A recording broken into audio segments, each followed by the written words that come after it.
बिस्मिल्लाहिर्रहमानिर्रहीम। अस्सलाम वालेकुम वरहमतुल्लाहि वबरकातुहू। देखिए, हम लोग डिस्कस कर रहे थे पीवाईक्यू सीरीज़, और पीवाईक्यू सीरीज़ में मैं आज आपको मैथमेटिक्स के 10th क्लास का एक चैप्टर है अर्थमेटिक प्रोग्रेशन, जिसको एपी के नाम से भी जानते हैं, उसको डिस्कस करूंगा। दो पार्ट में इस पीवाईक्यू सीरीज़ को डिस्कस करेंगे। तो पहला पार्ट आपके सामने है। चलिए मैं इसके क्वेश्चन डिस्कस करता हूँ। पहला सवाल है, if a clock strike once at 12 a.m., twice at 1 a.m., thrice at 2 a.m., and so on, how many times will the clock be struck in the course of 3 days?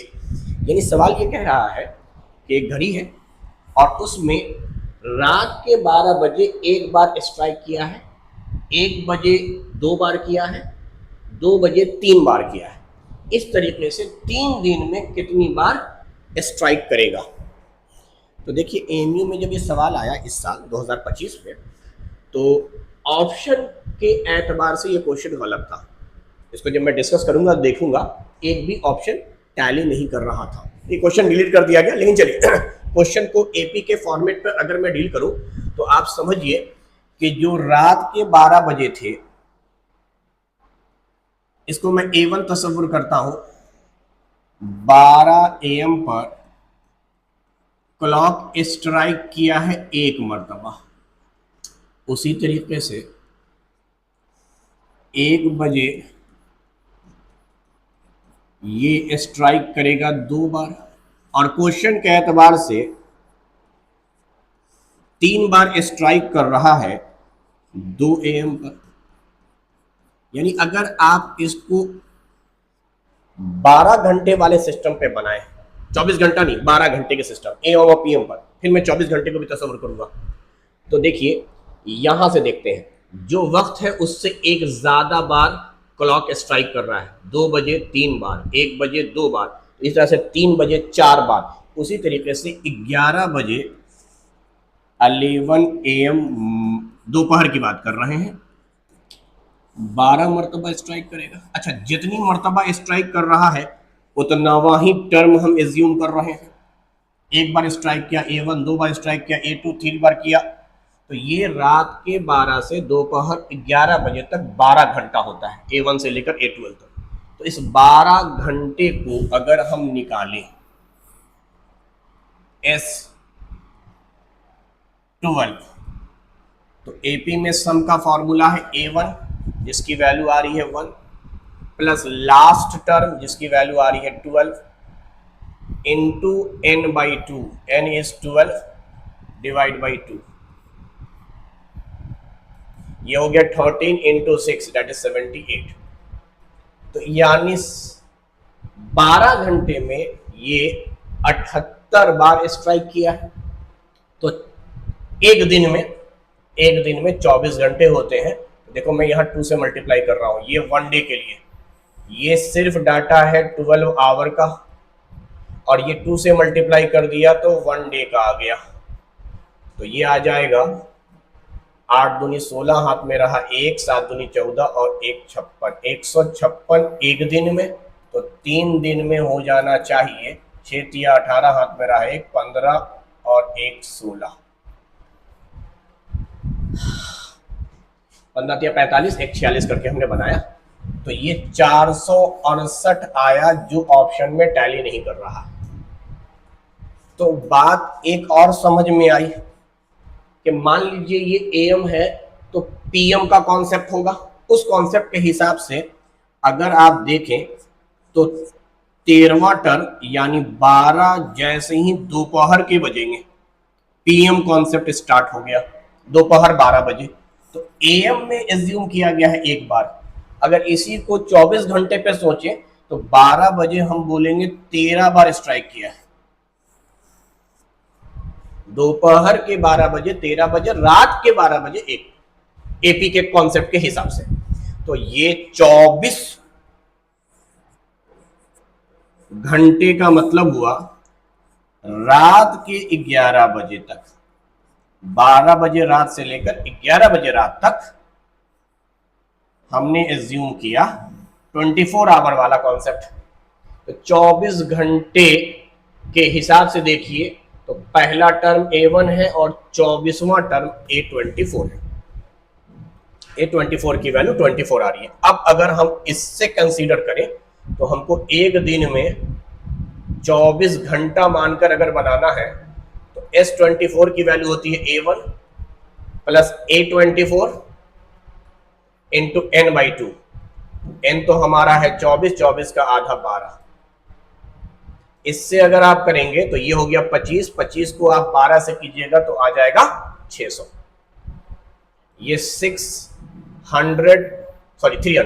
गलत लिखा है, 6 नहीं 3, 25 से किया ना, 50 से नहीं किया। 300 एक दिन में 300, तो क्वेश्चन के हिसाब से 3 दिन में आना चाहिए 900, जबकि ऑप्शन में कहीं 900 नहीं है, 3 दिन की बात कर रहा है। तो देखिए 12 घंटे के कॉन्सेप्ट के हिसाब से बनाइएगा तो 12 घंटे में 78 बार, इसीलिए एक दिन में 156 बार, 3 दिन में 468 बार। 24 घंटे के फॉर्मेट पे बनाइएगा तो एक दिन में 300, 3 दिन में 900। तो मैंने पहले ही कहा इस क्वेश्चन को डिलीट कर दिया गया था, बट सवाल एपी का एज इट इज यही था। ऑप्शन के हिसाब से ये क्वेश्चंस को मैं गलत मान रहा हूं, तो आप परेशान ना हो। जितने भी गलत सवाल होते हैं उसको एलिमिनेट कर दिया जाता है, बाद में डिलीट कर दिया जाता है। तो इसको मैं 12 घंटे के हिसाब से 468 बोलूंगा, 24 घंटे के हिसाब से 900 बोलूंगा। चलिए नेक्स्ट क्वेश्चन की तरफ चलते हैं। देखिए दिखा हुआ है, if the sum of first n term of AP is given by Sn is equal to 5n square plus 3n, then its nth term is. तो चलिए मैं डिस्कस करता हूं। क्वेश्चन में दिया है Sn is equal to 5n square plus 3n, और आपसे पूछ रहा है nth टर्म की वैल्यू यानी an। ऑप्शन में दिया हुआ है, तो हम लोग n की वैल्यू पहले 1 पुट करते हैं। अच्छा, 1 पुट करने पे ये बन जाएगा S1। जहां जहां n है वहां वहां आप 1 पुट कर दीजिए, तो ये वैल्यू आया 1 का square, 1 into 5, 5 plus 3 that is 8, और यही वैल्यू है A1 की। S1 का मतलब होता है sum of 1 term, sum of 1 term का मतलब A1। जबकि अगर आप n की जगह पे 2 पुट करेंगे तो ये बन जाएगा S2, और S2 का फॉर्मेट होता है 5n का whole square plus 3 into n। ये हो गया 4, 4 इंटू 5 20, 20, और ये हो गया 6, 26। अच्छा, ये 26 जो आया है वो S2 आया है। S2 का मतलब सम of 2 term A1 plus A2। तो क्यों ना हम लोग A1 की वैल्यू पुट कर दें जो निकाला है, दैट इज 8 प्लस A2। तो A2 निकालिएगा तो आएगा 26 माइनस 8 दैट इज 18। पहले टर्म की वैल्यू है 8, दूसरे टर्म की वैल्यू है 18, लिहाजा कॉमन डिफरेंस हम निकालेंगे A2 minus A1, A2 minus A1, and this become 18 minus 8 that is 10। Common difference अगर पता है और पहला टर्म पता है तो हम an निकाल सकते हैं। an की वैल्यू आती है a1 plus n minus 1 into D.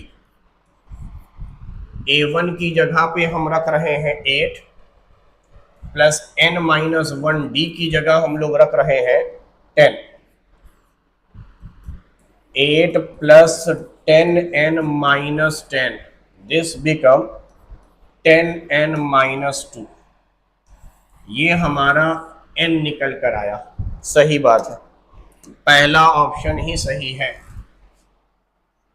इसको दूसरे तरीके से चेक करते हैं। अगर मैं n की जगह पे अब जो निकाला हूं वो पुट कर दूं, 1 पुट कर दूं, तो 1 यहां रखने पर ये हो जाएगा 10 इंटू 1 10, 10 माइनस 2 यानी 8। सही बात है, a1 की वैल्यू 8 आई थी। अगर आप 2 रख देते हैं तो ये हो जाएगा 20 माइनस 2 दैट इज 18। सही बात है। तो एक तरीका ये है। अच्छा, दूसरा तरीका सुनिए, जो ट्रिक है वो ये है कि अगर कभी भी Sn के टर्म में दिया हुआ है तो जो पावर है और जो n के कॉफिशिएंट्स हैं इनके प्रोडक्ट कर देंगे तो कॉमन डिफरेंस आ जाएगा। ये है पहला लॉजिक। पावर और n के कोएफिशिएंट को आपस में मल्टीप्लाई करेंगे, कॉमन डिफरेंस आएगा। अच्छा, यहां पर कॉमन डिफरेंस निकालने का फॉर्मेट होता है, जो कॉमन डिफरेंस है वही कोएफिशिएंट होता है n का। आगे प्लस माइनस में कुछ भी हो, यहां n निकालते वक्त कोएफिशिएंट ही कांस्टेंट, सॉरी कॉमन डिफरेंस है। Common difference is the coefficient of n। तो n के फॉर्मेट में 10 आना था, 10n। ये बता रहा है कॉमन डिफरेंस 10 है, ये भी बता रहा है कॉमन डिफरेंस 10 है, ये बता रहा है कॉमन डिफरेंस 2 है, ये बता रहा है कॉमन डिफरेंस 5 है। 5 और 2 हुआ नहीं, कॉमन डिफरेंस 10 होगा। अब n की वैल्यू 1 रखकर हम पुट करेंगे तो 8 आवेगा, यहां भी 1 पुट करने पे 8 आना चाहिए, वो यहीं पर है। 1 रखेंगे 10 होगा, -2 करेंगे तभी 8 बनेगा, -2 करेंगे तभी 8 बनेगा। ये एक ट्रिक है कि अगर an के टर्म दिए हुए हैं, अगर n ये दिया हुआ है तो n का कोएफिशिएंट खाली लिया जाएगा, पावर नहीं लिया जाएगा। 5 आंसर आएगा कॉमन डिफरेंस। यहाँ पे कॉमन डिफरेंस 5 आ रहा है, यहाँ पर कॉमन डिफरेंस 2 आ रहा है, यहाँ कॉमन डिफरेंस 10 है, यहाँ पे कॉमन डिफरेंस 10 है। बाकी जनरल तरीके से अगर बनाएंगे तो ऐसे बनेगा। चलिए नेक्स्ट क्वेश्चन की तरफ चलते हैं। The fifth term of AP is 11 and the ninth term of AP is 35. The common difference, आपको 2 टर्म दिए हुए हैं और लगातार नहीं दिए हुए। 5वें टर्म की वैल्यू 11 दी हुई है और 9वें टर्म की वैल्यू 35 दी हुई है। कॉमन डिफरेंस पूछ रहा है। देखो, एक तो जनरल तरीका जो है वो ये है कि आप इसको a1 + 4d, इसको a1 + 8d में कन्वर्ट करें, लीनियर इक्वेशन बनाएं। दूसरा, जब भी वैल्यू दी हो, चाहे वो लगातार टर्म हो चाहे लगातार ना हो, मेरा तरीका समझिए। 5वें टर्म की वैल्यू दी है, 9वें टर्म की वैल्यू दी है, आप वैल्यू को दूसरे वैल्यू से घटा दीजिए। कॉमन डिफरेंस अगर मैं डायरेक्ट निकालूं तो यहाँ 35 है, 11 माइनस करेंगे 24 आएगा। वैल्यू को वैल्यू से घटाकर न्यूमरेटर में लिखिए और टर्म को टर्म से घटाइए, टर्म को टर्म से घटाइए। 9 - 5 दैट इज 4, इसको डिनोमिनेटर में लिखिए, एक लाइन में कॉमन डिफरेंस आ जाएगा। Value minus value, term minus term, ratio में लिखेंगे। वैल्यू में से वैल्यू गया, टर्म में से टर्म गया, सीक्वेंस नहीं भूलेंगे। अगर कोई कहे कि सर हमने इस वैल्यू से इस वैल्यू को सब्ट्रैक्ट किया, 11 - 35, तो मेरा वैल्यू तो -24 आया। हाँ ठीक है, तो आपने चूंकि 11 में से 35 माइनस किया था, तो अब आप 5 - 9 करेंगे जो कि आएगा -4। माइनस माइनस कैंसिल होगा, 4 से काट दीजिएगा 6। तो it means that common difference +6 आ रहा है। और तरीका क्या है? Value minus value, term minus term. जिस सीक्वेंस में वैल्यू घट रहा है उसी सीक्वेंस में उसका टर्म घटेगा।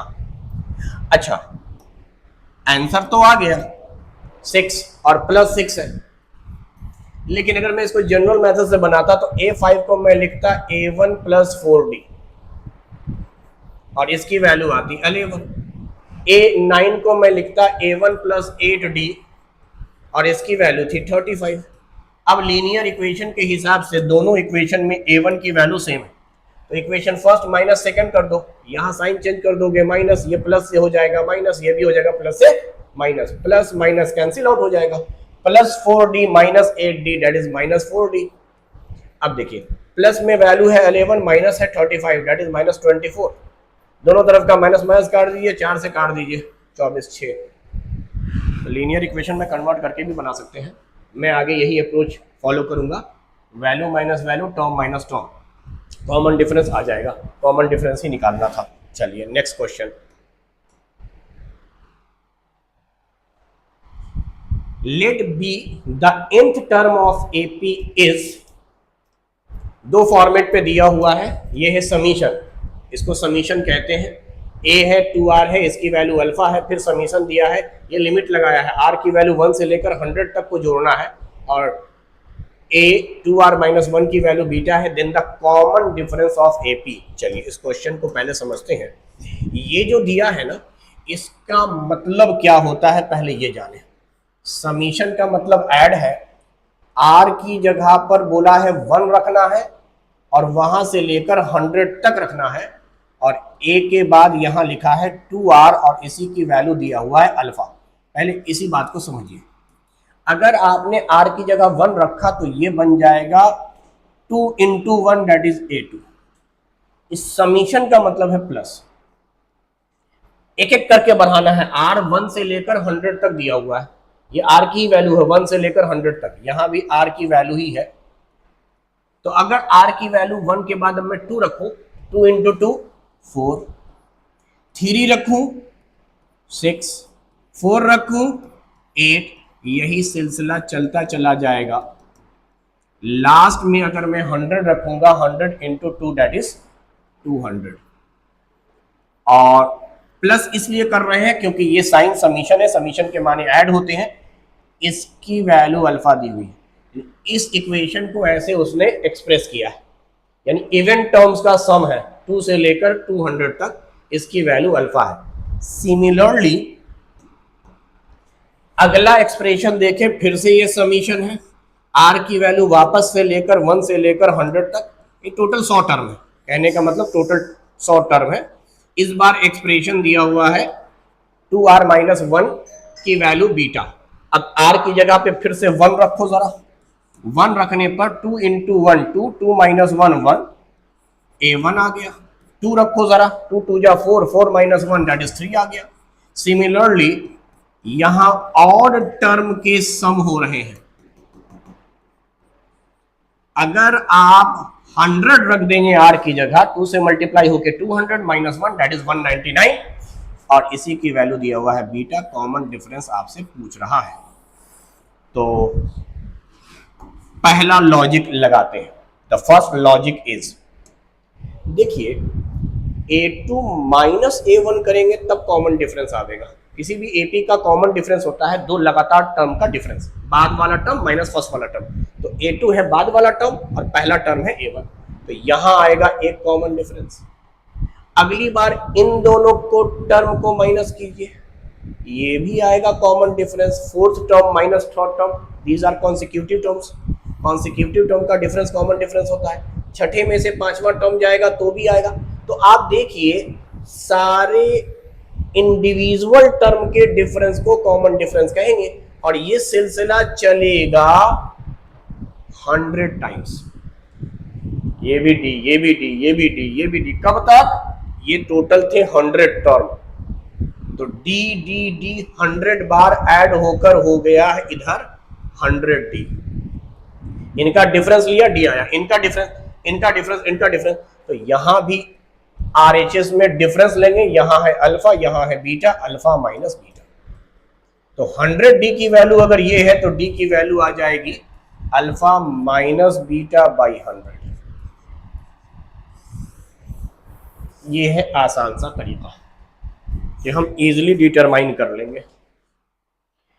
क्योंकि कॉन्सिक्यूटिव टर्म्स दिए हुए हैं इसलिए कोई मसला ही नहीं है। आप घटाते जाइए, 1 डी, 2 डी, 3 डी, इस तरह से 100 डी की वैल्यू है अल्फा माइनस बीटा। तो डी की वैल्यू आपसे पूछ रहा था, the correct answer is option A, alpha minus beta by 100। चलिए आगे बढ़ते हैं नेक्स्ट क्वेश्चन की तरफ। An AP consists of 37 term. The sum of the 3 middle term is 225 and the sum of last 3 term is 429. Then AP is, देखिए किसी AP में total 37 terms है, यानी A1 A2 से लेकर मान लेते हैं आखिर में है 37। तो मैं पहले लास्ट वाली बात करता हूं, लास्ट 3 टर्म। तो लास्ट का 3 टर्म होगा 35, 36 और 37। इसी की वैल्यू दिया है 429। लास्ट के 3 टर्म 37वां, 36वां, 35वां, ये हो गया लास्ट के 3 टर्म। अच्छा, मिडिल 3 टर्म की बात कर रहा है, तो देखो ऑड का मिडिल टर्म निकालने का तरीका होता है, एक ऐड कीजिए फिर 2 से डिवाइड कीजिए, क्योंकि 37 को 2 से करेंगे डेसिमल में आएगा और टर्म डेसिमल में नहीं आता। तो 37 को पहले इवन बनाइए और ऐड करके इवन बना देंगे। तो ये होगा 38, 38 का आधा करेंगे तो 19, यानी ठीक मिडिल में वो 19 टर्म है, ये मिडिल में है। अब आपको चाहिए एक टर्म इससे पीछे, एक टर्म इसके आगे। ये हो गया 3 टर्म जो मिडिल में है, 18, 19 एंड 20। ये 3 मिडिल टर्म का सम दिया हुआ था 225। किसी एपी में टोटल 37 टर्म है, लास्ट के 3 टर्म का सम दिया हुआ है 429 और बीच के 3 टर्म का सम दिया हुआ है 225। अब सुनो, जब 3 टर्म रहता है ना तो तरीके बहुत सारे हैं। सबको A1 में कन्वर्ट करो, या इसी 36 में से कॉमन डिफरेंस घटा देंगे तो 35 बन जाएगा, इसी 36 में कॉमन डिफरेंस जोड़ देंगे तो 37 बन जाएगा। तो 36 को तो मैं 36 रखता हूं, क्या मैं 35 को लिख सकता हूं 36 माइनस कॉमन डिफरेंस, और क्या मैं 37 को भी लिख सकता हूं 36 प्लस कॉमन डिफरेंस। इससे फायदा ये होगा, डी डी कैंसिल हो जाएगा, 36वें टर्म की वैल्यू है 429। जब भी कभी लगातार टर्म रहता है मैं बीच वाले टर्म के रेस्पेक्ट में ही निकालता हूं, चूंकि पीछे जाओगे तो कॉमन डिफरेंस माइनस, आगे जाओगे कॉमन डिफरेंस प्लस, तो एग्जैक्टली 36वें टर्म की वैल्यू डिटरमाइन हो जाएगी। सिमिलरली यहां पे 3 टर्म है, बीच वाला टर्म को मानिए 19, तो 18 को आप लिख सकते हैं 19 माइनस डी। 19वें टर्म में से कॉमन डिफरेंस माइनस कीजिएगा तो 18वां बनेगा। 19वें को एज इट इज लिख दीजिए और 20वें को लिखने का तरीका आप इख्तियार कीजिए 19 प्लस डी। आप A1 में भी कन्वर्ट कर सकते हैं, मैं बार बार बता रहा हूं, A1 में भी कन्वर्ट करके बनाया जा सकता है। थोड़ा सा कैलकुलेशन लेंदी हो जाएगा, इसीलिए आसानी के लिए मैं ऐसा चीज एक्सेप्ट करता हूं कि भाई ये 19वें को रखो, पीछे जा रहा है माइनस करो, आगे जा रहा है। इससे फायदा ये होगा कॉमन डिफरेंस कट जाएगा। ये तो समझाने के लिए पूरा बना रहा हूं, वरना मैं सीधे करता हूं। 3 टर्म है, 3 से डिवाइड करूंगा बीच वाले टर्म की वैल्यू आएगा। 3 टर्म है, 3 से डिवाइड करूंगा बीच वाले टर्म की वैल्यू आएगी। जरा देखो, 36 प्लस 36 प्लस 36, 3 बार 8 36 है, इसी की वैल्यू दिया हुआ है 429। जरा 3 से डिवाइड कर दो भाई, 143। हमने मान लिया कि 36वें टर्म की वैल्यू 143 है और यहाँ पे A19 A19 A19, यानी 3 बार ऐड कर 3 टाइम्स हो गया 819, इसकी वैल्यू दिया है 225। जरा 3 से डिवाइड कर दो भाई, 3 से, 7 तिया 21, 7 पचे 15, यानी 19वें टर्म की वैल्यू है 75 और 36वें टर्म की वैल्यू है 143। अब देखिए, अभी मैंने इससे पहले वाले क्वेश्चन में बताया था आपको, जब भी कॉमन डिफरेंस निकालना होता है क्या मैं वैल्यू माइनस वैल्यू करता हूं। 143 में से 75 को घटा दीजिए, चलिए 13 में से 5 गया 8, ये हो गया 13, यानी 7 6 13। अच्छा, यहां पर आपको टर्म घटाने हैं, टर्म 36 में से 19 घटा दीजिए 17, तो कॉमन डिफरेंस निकाल लिया आपने 4। अच्छा सवाल था, कॉन्सेप्ट समझिए। हम A35 को A1 प्लस 34, A36 को A1 प्लस 35, A37 को A1 प्लस 36 कह सकते हैं। फिर सॉल्व कीजिएगा, लीनियर इक्वेशन बनेगा। A1 plus 17, A1 plus 18, A1 plus 19D करके बनाइएगा, इक्वेशन आवेगा, वहां से कॉमन डिफरेंस आवेगा। फिर उस कॉमन डिफरेंस को आप रख कर इक्वेशन में A1 निकालेंगे। मैंने आसानी के लिए मिडिल टर्म की वैल्यू निकाला और मैं आगे यही करता हूं, जब भी 3 कॉन्सिक्यूटिव टर्म देता है और उसका सम जो भी देता है उसको डायरेक्ट 3 से डिवाइड करके बीच वाला टर्म बोलता हूं। देखो, इस 429 को सीधे मैं 3 से डिवाइड करता, 36वें की वैल्यू बोलता। यहां पर 225 को 3 से डिवाइड करके 19वें टर्म की वैल्यू बोलता। जैसे ही मेरे पास वैल्यू आ जाएगी 36वें और 19वें की, वैल्यू को आपस में घटा दूंगा, टर्म को घटा दूंगा, कॉमन डिफरेंस आ जाएगा। तो पहले तो मैं देखूंगा एपी निकालना है तो कहां पर कॉमन डिफरेंस आ रहा है 4, बाद में A1 की बात करूंगा, A1 भी निकालना सिखाऊंगा। यहां पर कॉमन डिफरेंस 5 है भाई, ये तो होगा नहीं। यहां पे कॉमन डिफरेंस 4 दिख रहा है, ये हो सकता है, इस पे अभी डाउट है, सारे ऑप्शन चेक करेंगे। यहां कॉमन डिफरेंस 5 हो रहा है, ये तो होगा नहीं। यहां पर कॉमन डिफरेंस 4 हो रहा, 3 7 11 15, 4 4 का गैप है, 2 6 10 14, 4 4 का गैप है। बिल्कुल सही बात है, यानी इन्हीं दोनों में से कोई एक आंसर होगा। अगर कॉमन डिफरेंस एक ही ऑप्शन में 4 होता तो मैं मार देता, ठीक, लेकिन 2 है तो मुझे इन पर डाउट है, तो क्या करेंगे? तो कुछ नहीं सर, डी की वैल्यू पुट करके या तो A19 या A36 निकाल लेंगे। देखो हमको मालूम है 19वें टर्म की वैल्यू A1 प्लस 18D होता है, और यही क्वेश्चन में तुम्हें गिवन है 75। A1 निकालना है। अच्छा, D निकल चुका है 4, तो 18 इंटू 4 दैट इज 72। तो A1 आपने आसानी से निकाल लिया 3, तो करेक्ट आंसर हो गया ऑप्शन सी। इस 72 को इधर ले जाएंगे, माइनस हो जाएगा 75 माइनस 72 3। चलिए नेक्स्ट क्वेश्चन।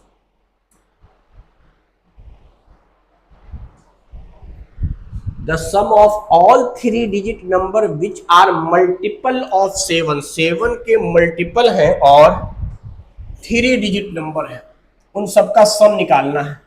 समझो, 3 डिजिट नंबर की शुरुआत होती है 100 से और एंड होता है 999 पर, मगर आपको 3 डिजिट के उन नंबरों को लेकर ऐड करना है जो 7 का मल्टीपल है, यानी 7 से कट रहा है, 7 के टेबल में आ रहा है। तो पहला नंबर हम सिलेक्ट करेंगे 3 डिजिट का जो 7 से कंप्लीटली डिवाइड हो जाए, तभी तो वो 7 के मल्टीपल कहलाएंगे। तो चलिए, हमने स्टार्टिंग नंबर 100 को 7 से डिवाइड किया, तो 7 1 जा 7, 7 4 जा 28। अगर यहाँ पे रिमाइंडर नहीं बचता तो हम ये मान कर चलते कि पहला नंबर यही 100 है जो 7 से कंप्लीटली कट रहा है, 3 डिजिट नंबर, लेकिन रिमाइंडर आ गया, मतलब ये कटा नहीं। अब रिमाइंडर जो होता है वो एक्स्ट्रा होता है, तो अगर इसको आप माइनस कर देंगे तो ये 2 डिजिट में कन्वर्ट हो जाएगा। तो इसको अगर मैं 7 बना देता हूं बाई एडिंग 5, ताकि 7 से कट जाता, बाई एडिंग 5 ताकि 7 बन जाता, 7 से ये कट जाता, तो इसका मतलब पहला 3 डिजिट नंबर, इसमें भी 5 ऐड करना होगा, 105 है भाई। फर्स्ट 3 डिजिट नंबर जो 7 से कटेगा या 7 के मल्टीपल में होगा वो आपका 105 है। उसी तरीके से आखिरी नंबर की बात करें, 7 से डिवाइड करते हैं, 7 1 जा 7, 2 29, 7 4 जा 28, 119, 7 2 जा 14, 5 आ गया। ये एक्स्ट्रा बचा है, अगर अब आप ऐड करके 7 करेंगे तो यहां ऐड होगा, और यहां ऐड होने से जाहिर सी बात है ये 4 डिजिट नंबर हो जाएगा, 3 डिजिट नहीं है, इसीलिए हम इस 5 को माइनस कर देंगे ताकि रिमाइंडर बचे ही ना। ये 5 यहां माइनस होने का मतलब आखिरी नंबर 3 डिजिट का आ रहा है, n मान लेते हैं, 5 माइनस करके 994। पहला टर्म पता चल गया, आखिरी टर्म पता चल गया। अब हमें कॉमन डिफरेंस चाहिए, क्योंकि Sn के फॉर्मूले में n तो चाहिए भाई, तो n निकालेंगे। अच्छा, n का मैं एक तरीका आपको बता देता हूं, जब भी रेंज में हो और आप डिवाइड कर रहे हैं, ये 7 कॉमन डिफरेंस है, 7 के मल्टीपल का मतलब कॉमन डिफरेंस। कॉमन डिफरेंस से स्टार्टिंग और एंड नंबर को जब आप डिवाइड करेंगे तो जो क्यूसेंट आता है, ये बड़ा क्यूसेंट है, चलो बड़े क्यू से रिप्रेजेंट करते हैं, ये छोटा वैल्यू आ रहा है छोटे क्यू से। तो मेरा ट्रिक कहता है कि n निकालने का तरीका है क्यूसेंट का डिफरेंस। अगर रिमाइंडर 0 न आए तो, रिमाइंडर 0 आए तो +1 करते हैं, मगर रिमाइंडर दोनों जगह 0 आना चाहिए, यानी ये भी पूरा कट जाए, रिमाइंडर 0 ना आवे, मतलब 0 आ जाए, ये भी पूरा कट जाए, रिमाइंडर 0 हो जाए, यानी स्टार्टिंग और एंड दोनों नंबर अगर कंप्लीटली डिवाइड हो रहे हैं तो उस सूरत में क्यूसेंट के डिफरेंस में +1 कर देंगे। तो ये तब है जब कोई भी रिमाइंडर 0 के बराबर ना हो, दोनों रिमाइंडर 0 के बराबर ना हो, या एक 0 हो जाए दूसरा ना हो, तब भी, यानी any remainder is not equal to 0। अगला है, इसी वैल्यू में 1 ऐड करते हैं उस सूरत में जब बोथ रिमाइंडर 0 होता है। चलो यहां पर ऐसा केस नहीं है, क्योंकि रिमाइंडर 0 नहीं हुआ है, लिहाजा 142 में से 14 माइनस कर देते तो n आ जाता। n की वैल्यू मैं डायरेक्ट निकाल कर बताता हूं पहले, 142 माइनस 14, चलिए 128, 128 आएगा। अब चलो फॉर्मूले से बनाते हैं। n निकालने का तरीका है an is equal to a1 plus n minus 1 into d. क्या an की वैल्यू दिया हुआ है 994, क्या a1 की वैल्यू दिया हुआ है 105 प्लस n माइनस 1, d की वैल्यू 7 रखेंगे क्योंकि 7 का मल्टीपल था।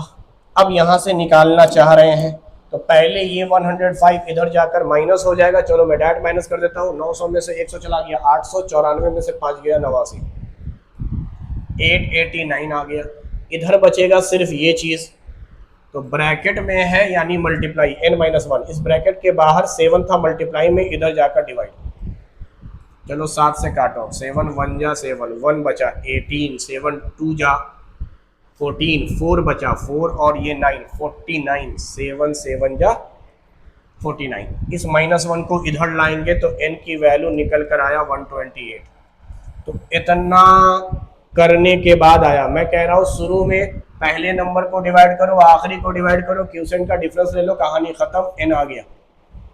आपको एग्जैक्ट पहले नंबर जानने की जरूरत नहीं है, n निकालते वक्त आखिरी नंबर जानने की जरूरत नहीं है। बस यहीं पर 100 से डिवाइड किया, 999 को 7 से किया, डिफरेंस ले लिया, आ गया। चलिए अगर जनरल मेथड से बताएं तो हमने फर्स्ट टर्म निकाल लिया, आखिरी टर्म निकाल लिया, n निकाल लिया।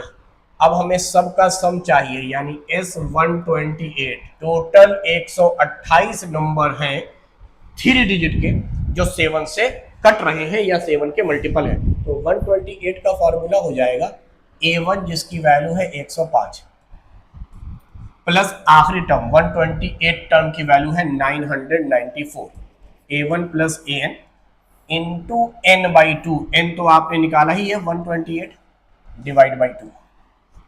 इसको सॉल्व करेंगे भाई, सॉल्व कीजिए इसको।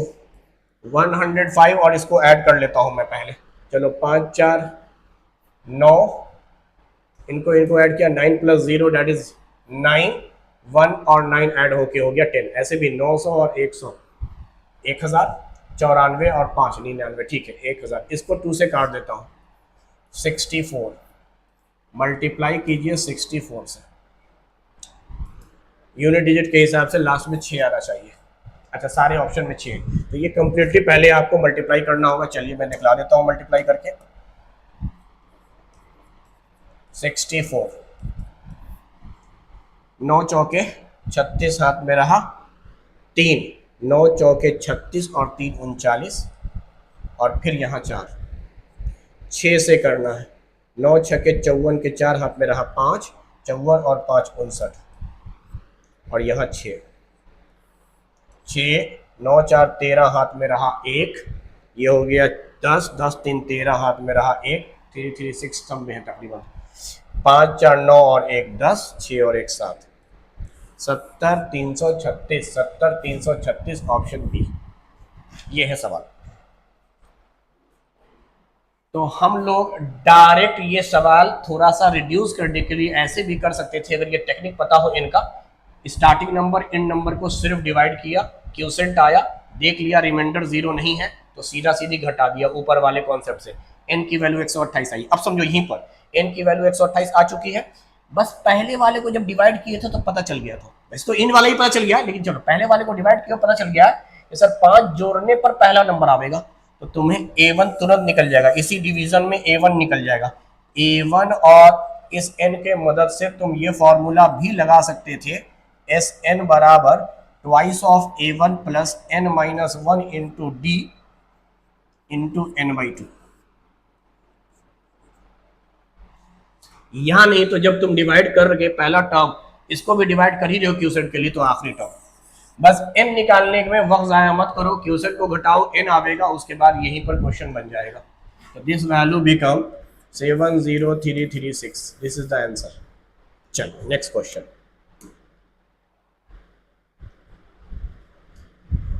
If the sum of first m term of AP is the same as the sum of first n term, then the sum of its m plus n term is। बहुत ही tricky सवाल है, अच्छा सवाल है, और शुरू के m टर्म का n दिया है और n का भी वही दिया है।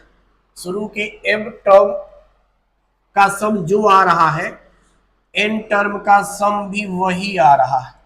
मिसाल के तौर पे x मान लेते हैं, मिसाल के तौर पे m टर्म का सम x n टर्म का भी x, लिहाजा पूछ रहा है m प्लस n क्या होगा। जब भी ऐसा सवाल हो आंसर 0 आवेगा। सीखेंगे कैसे, ये मेरा तरीका बात है। पहले हम एक बात करते हैं, अपने मन से कुछ मान लेते हैं। मिसाल के तौर पे अपने मन से पहले कि सर मान लीजिए m की जगह पे हम 10 मान लेते हैं, S10 ये m है जिसकी वैल्यू हमने 10 मानी, इसका सम अपने मन से 100 मान लेते हैं। उसी तरीके से S चलिए 5 मान लेते हैं n की वैल्यू, इसका टर्म भी 100 होगा।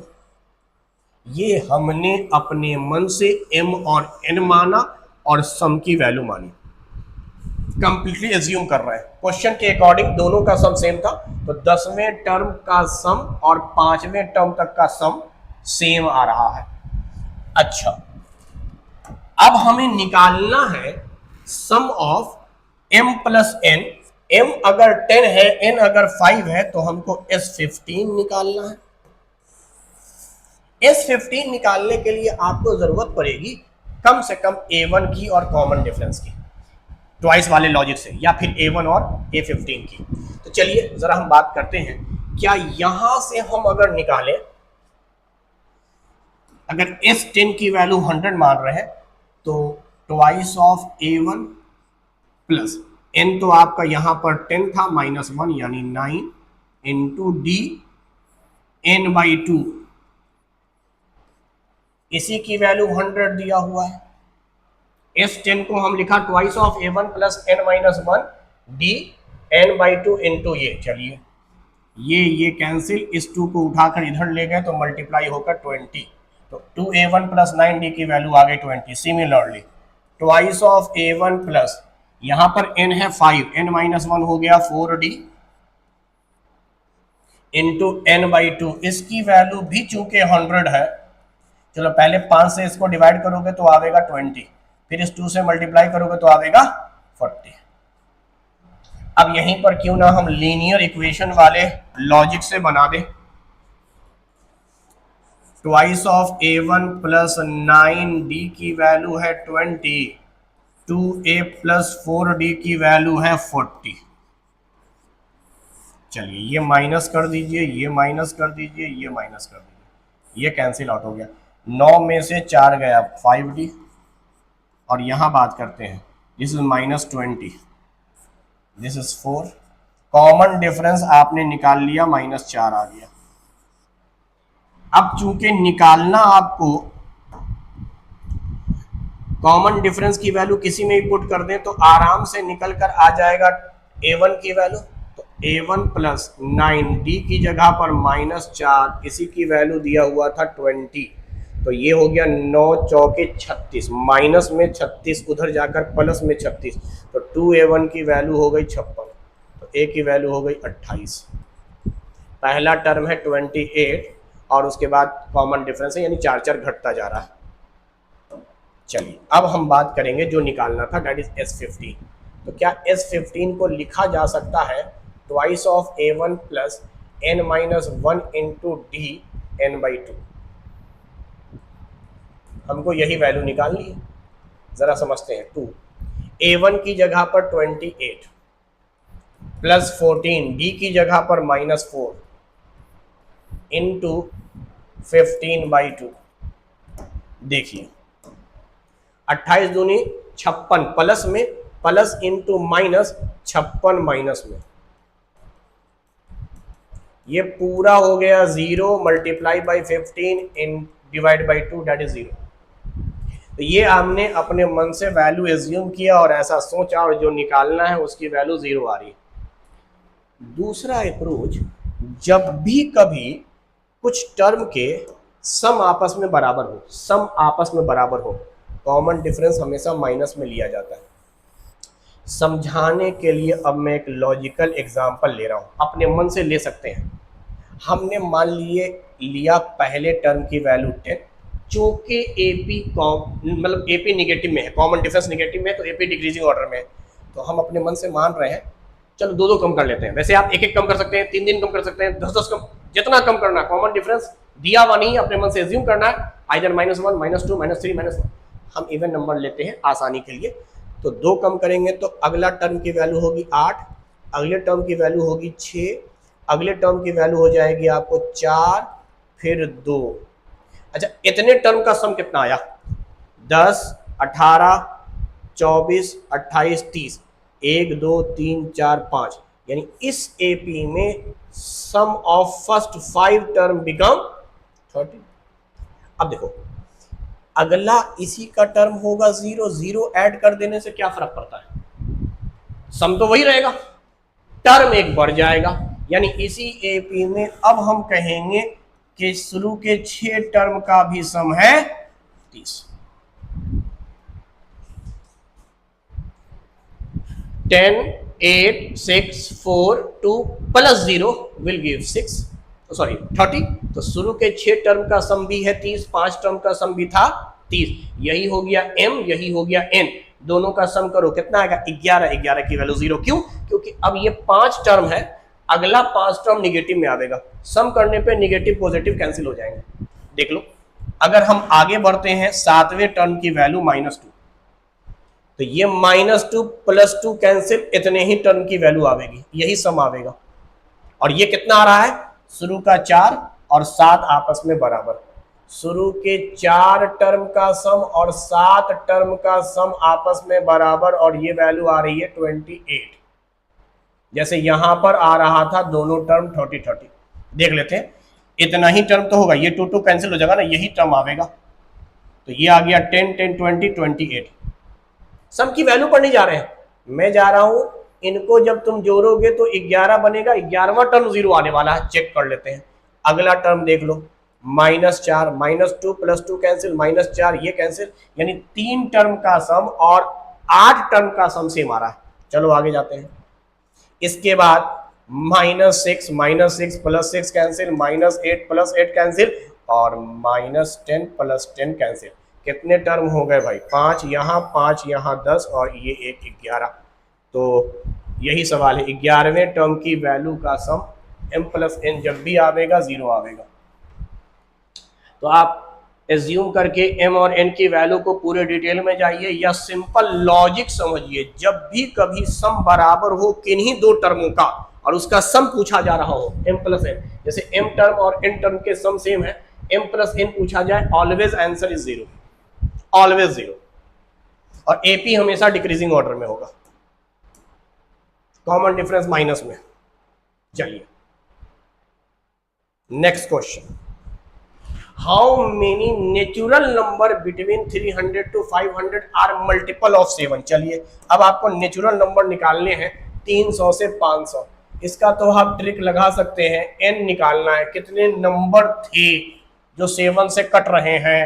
तो अभी सिखाया आपको, स्टार्टिंग नंबर को 7 से डिवाइड कीजिए, 7 4 जा 28, दिस इज कॉल्ड 20, 7 2 जा 14, रिमाइंडर आ गया। चलिए ये हो गया छोटा q। 500 को 7 से डिवाइड कीजिए, 7 7 जा 49, 1 10, 7 1 जा 7, दिस बिकम 3। अपने हिसाब से अगर मैं बनाता तो बस इतना ही काम करता।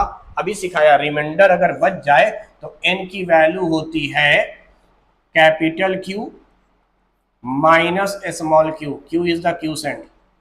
इनको डिफरेंस करके निकालिए, कितना आ गया 29।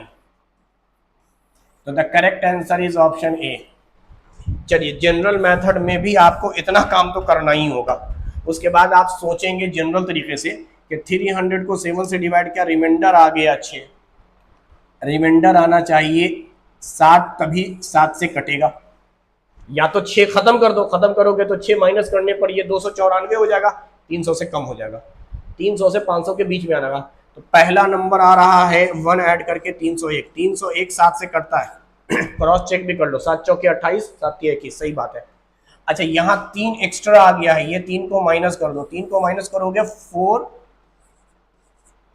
497 आवेगा, सही बात है। 7 से ये 49 कटेगा, फिर 7 कटेगा, 7 के दोनों मल्टीपल हैं तो 301 से लेकर 497 तक ही एपी बन रहा है। तो एन निकालने का तरीका जनरल मेथड से अगर देखोगे तो ए एन बराबर A1 plus n minus 1 into D. तो क्यों ना हम ए एन की जगह पर 497 रखें और A1 की जगह पर 301 रखें plus n minus 1 D, D की जगह पर 7 का मल्टीपल था तो 7 रखें। इस 301 को इधर माइनस करो, 400 में से 300 चला गया 197 में से 1 चला गया 96, 396। अच्छा, इधर ब्रैकेट में जो चीज थी उसके साथ ये 7 मल्टीप्लाई में था, इधर जाएगा तो डिवाइड हो जाएगा। चलो 7 से काटते हैं, 7 पचे सॉरी 196 गलत लिख दिया ना, 400 में से 300 जाएगा 100। चलो 7 से काटेंगे, 7 दूनी 14, 19 था 5, 8 सते 56, तो n की वैल्यू आ गई 29। जनरल मेथड से भी 29, अपने ट्रिक से भी 29, लिहाजा 29 इज द करेक्ट आंसर। चलिए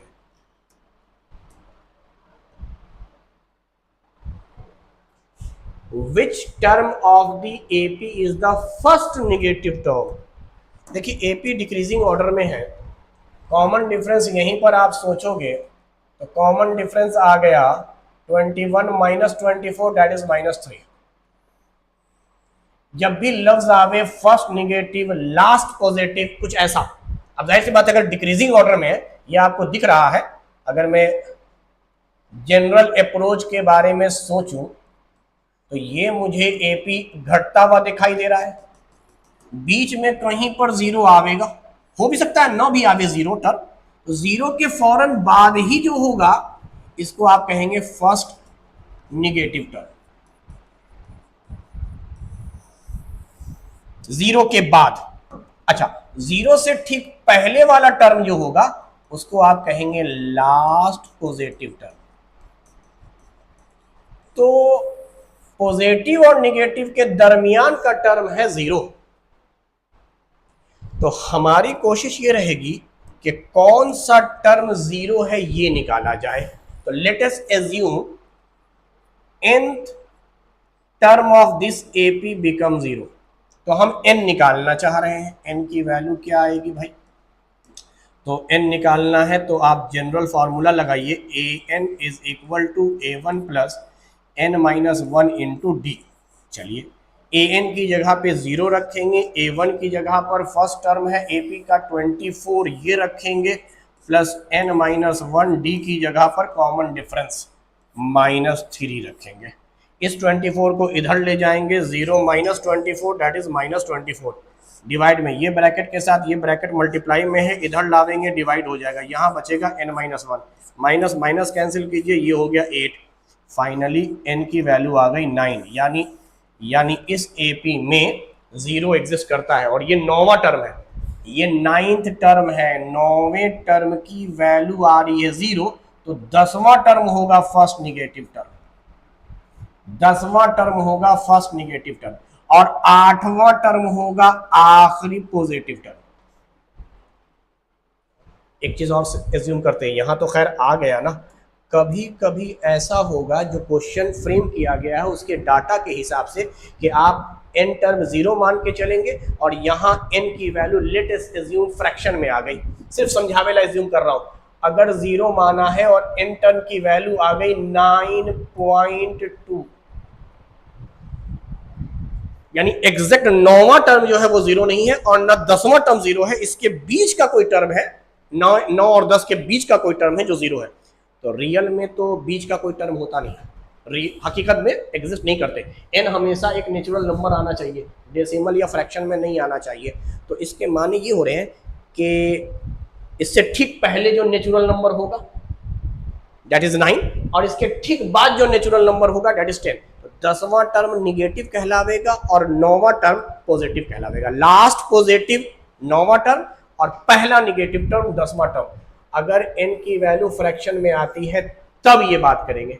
चलिए इसको हटाए थे, ये तो सिर्फ एक सिचुएशन एज्यूम किया मैंने, यहाँ तो पॉइंट में आया ही नहीं था, तो नेचुरल नंबर 9 है, यानी इस एपी में 0 एग्जिस्ट करता है, 0 होता है 9वें टर्म की वैल्यू। तो 8वां लास्ट पॉजिटिव है और 10वां फर्स्ट निगेटिव है। इसको क्रॉस चेक भी कर लेते हैं, अगर AP इसी फॉर्मेट में है और मुझे A8 निकालना है तो क्या मैं A8 निकाल सकता हूं A1 प्लस 7D करके?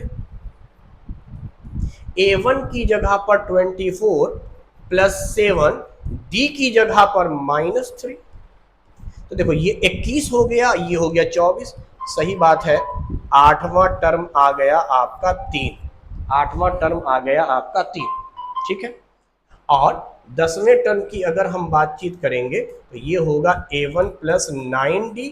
A1 की जगह पर आप रखेंगे 24 प्लस 9D की जगह रखेंगे -3 यानी -3।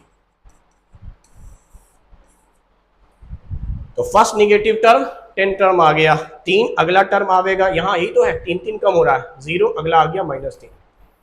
चलिए नेक्स्ट क्वेश्चन की तरफ चलते हैं। If pth term of AP is Q and qth term is P, then its nth term is, देखो P टर्म की वैल्यू Q है और Q टर्म की वैल्यू P है, तो आपसे बोल रहा है nth टर्म की वैल्यू क्या होगी।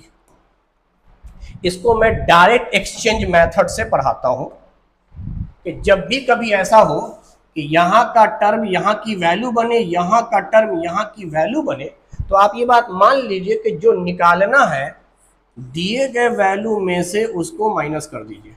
This is the answer. दिए हुए को जोड़ना है, जो निकालना है उसको आप माइनस कर दीजिए। ये हमारा आंसर हो गया। P और Q प्लस में होगा, N माइनस में होगा। अब ये कैसे होगा? जनरल मेथड से भी बना सकते हैं, वैल्यू एज्यूम करके ही बना सकते हैं। चलिए मैं एक तरह से पहले वैल्यू एज्यूम कर लेता हूं, उसके बाद इसको जनरल अप्रोच से भी बनाऊंगा। अगर हम ये मान लें कि P की वैल्यू है मिसाल के तौर पे 8 और Q की वैल्यू है 4, तो इसका मतलब A8 दिया हुआ है 4 और A4 दिया हुआ है 8। n को n ही रखता हूं, n को n ही रखता हूं मैं। तो अब देखो वैल्यू दिया हुआ है तो आप कॉमन डिफरेंस निकालेंगे। चलिए 4 minus 8 that is -4, term minus term 8 minus 4 4, इस AP का कॉमन डिफरेंस आ गया -1। चलिए अब हम करेंगे क्या, A1 निकाल लेते हैं।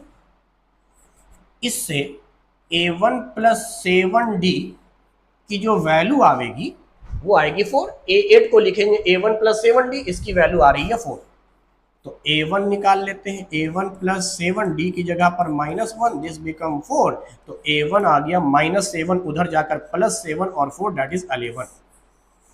अब देखो अगर मैं AN निकालना चाह रहा हूं अपने जो एज्यूम किया है उसके हिसाब से, तो ये हो जाएगा A1 plus N minus 1 into D। A1 की वैल्यू है 11 प्लस N माइनस 1 और D की जगह पर आप -1 लिख रहे हैं, D निकाला है आपने, तो ये आ गया 11 प्लस इंटू माइनस N और ये माइनस माइनस प्लस 1 यानी 12 माइनस N। ये 12 वैल्यू क्यों आया? क्योंकि आपने इन दोनों को जोड़ा होगा, P और Q। 12 माइनस N, यही तो मैं कह रहा हूँ, P और Q माइनस N। चलो वैसे तो डायरेक्ट ये सब क्वेश्चन बन जाते हैं। अगर हम इसको P और Q पर ही बनाते, हम अगर डायरेक्ट एक्सचेंज नहीं समझे हुए हैं तो ऐसा नहीं है कि हम जवाब नहीं दे सकते। हम जनरल अप्रोच से अब जवाब देना चाह रहे हैं। जनरल अप्रोच में आपको ये बात सिखाया गया है कि जब भी वैल्यू पता हो कॉमन डिफरेंस हम निकालेंगे Q माइनस P। ये वैल्यू आपने घटा दिया इसमें से इसको, तो टर्म घटाइए P minus Q, value minus value, term minus term. अब देखो दोनों लगभग लगभग सेम है। अगर आप कहीं अगर चेंज करना जानते हैं, जैसे इसको अगर मैं चेंज कर रहा हूं तो आगे -1 लिख सकता हूं, या इसी को चेंज करता, चलो -1 कॉमन ले लिया। अब इसमें से माइनस कॉमन ले लोगे तो ये P बन जाएगा प्लस और Q बन जाएगा माइनस। डिनोमिनेटर न्यूमरेटर चूंकि सेम हो गए हैं तो कॉमन डिफरेंस आ गया आपका -1। That is common difference -1। अब देखिए कॉमन डिफरेंस जब से ही आपने निकाला, an निकालना है तो आप p और q किसी के मदद से निकाल सकते हैं। या तो आप a1 निकाल लीजिए, या मेरा एक तरीका ये भी है, an बराबर हम कहते हैं यहां a1 की जगह p रख दिया।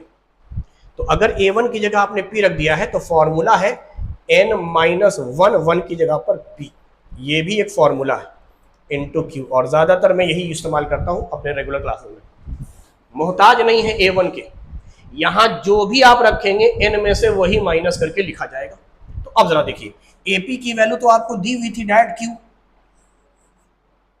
q दी हुई थी, q रख दीजिए, प्लस n-p। क्या आपने अभी d की वैल्यू -1 निकाला है, -1 पुट कर दीजिए। तो q प्लस और ये माइनस, अच्छा पहले इसको कर लेता हूं मैं, -p और ये -1 मल्टीप्लाई होके प्लस p और आगे प्लस, ये है प्लस n -1 n, यानी p और q प्लस में -n। अच्छा कोई कहेगा सर आपने AP ही क्यों रखा? चलो समझने के लिए, क्या मैं an निकाल रहा हूं तो हम AQ भी रख सकते हैं 1 की जगह पर। हाँ 1 की जगह पर आप कोई भी गिवन टर्म रख सकते हैं। तो अगर मैं AQ रख रहा हूं तो मेरा फॉर्मूला बनेगा n-q into common difference. AQ की वैल्यू p दी थी, p रख देंगे, n-q कॉमन डिफरेंस की जगह पर -1 रख देंगे, ये आएगा p प्लस n-1 मल्टीप्लाई होके -n plus into minus q और -1 that is plus q। p और q प्लस में है -n है, हर सूरत से यही आंसर आ रहा है, p प्लस q -n। वैसे ये सब डायरेक्ट एक्सचेंज होते हैं, जो भी टर्म है अगर आगे वैल्यू बन जाए, तो आप समझ लीजिए कि इनका कॉमन डिफरेंस हमेशा -1 आएगा। और जो भी टर्म निकालना है दिए हुए टर्म को जोड़कर माइनस कर दीजिए। अब यहाँ तो आप वैल्यू को जोड़ दीजिए या टर्म, एक ही बात है, पी क्यू ही जुड़ेगा और जो निकलना है वो माइनस हो जाएगा। तो चलिए नेक्स्ट क्वेश्चन की तरफ चलते हैं। मेरे ख्याल से फर्स्ट पार्ट में हम लोगों ने 2019 तक के क्वेश्चन, लगभग 6 साल क्वेश्चन को डिस्कस कर लिया है। नेक्स्ट पार्ट में जो रिमेनिंग क्वेश्चन बच गए हैं उसको डील करेंगे। चलिए आज के लिए इतना ही, थैंक यू वेरी मच।